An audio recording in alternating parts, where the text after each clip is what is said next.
To connect your Shopify store to a domain you purchased from Hostinger, you first need to log into your Shopify admin panel. From the home screen, click on the settings link located at the bottom left corner of the sidebar. Inside the settings menu, select Domains. This will bring you to the domain management page where you can see your primary myshopify.com domain.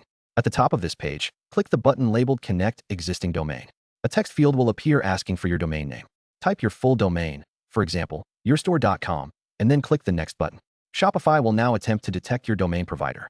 Because Hostinger is not on the automatic connection list, Shopify will display a set of manual instructions.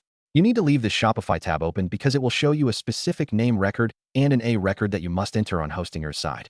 The name record will look like shops.myshopify.com, and the A record is a specific IP address pointing to Shopify servers. Keep this information visible as you move to the next step.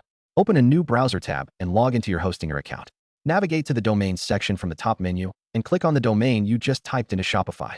From the left sidebar of the domain overview page, find and select the DNS or Name Servers tab. Before adding new records, you need to clean up any existing ones that might conflict. Look for any old A records with the host name at symbol and delete them. Also, delete any name records with the host name www if they exist. Leaving these in place will cause connection errors with Shopify. Now you will add the 2 new records. Click the Add Record button and choose the name type. In the name or host field, type www. In the target or points to field, paste the name record from Shopify, which is shops.myshopify.com. Leave the TTL setting as default and save the record. Next, add another record and select the A type. In the name field, type the @ symbol to represent your root domain. In the points to field, enter the A record IP address that Shopify provided. Save this record as well.